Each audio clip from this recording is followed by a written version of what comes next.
You ever had that feeling, when you're completely alone, but you can't shake off the sense that someone or something is watching you?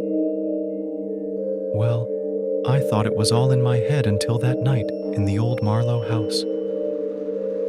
The Marlowe house had stood empty for years, a relic of the town's forgotten past.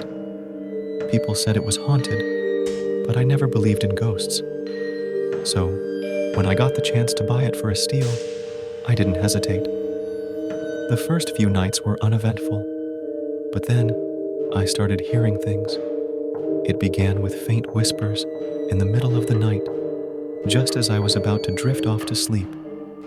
I dismissed them as the wind or my imagination playing tricks on me. One night, I decided to explore the house more thoroughly. I found an old study filled with dust and cobwebs. On the desk lay an old journal, its pages yellowed with age. Curiosity got the better of me, and I started to read. The journal belonged to the last owner, a man named Edward Marlowe. His entries were unsettling, filled with accounts of hearing voices and seeing shadows move on their own. He wrote about a figure that watched him from the corners of the room, whispering his name. As I read, I felt a chill run down my spine. The room grew colder, and the whispers returned, louder this time. I looked up, and there it was, a shadowy figure standing at the end of the hallway, just like Edward had described. I bolted from the study, but the house seemed to come alive with whispers and shadows. Every mirror reflected distorted, ghostly faces, and every corner hid unseen watchers. Desperate, I remembered Edward's final entry, something about a hidden room in the basement. I found the basement door and descended the creaking stairs. The air was thick with the scent of mold and decay.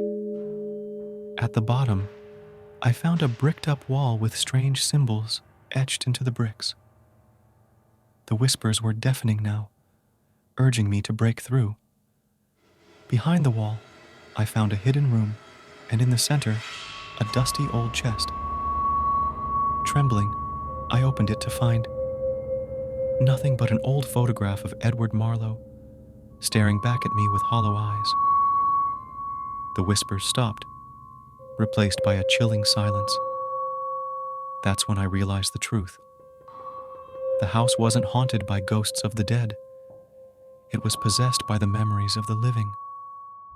Edward Marlowe hadn't gone mad. He had become part of the house, just like I was becoming now.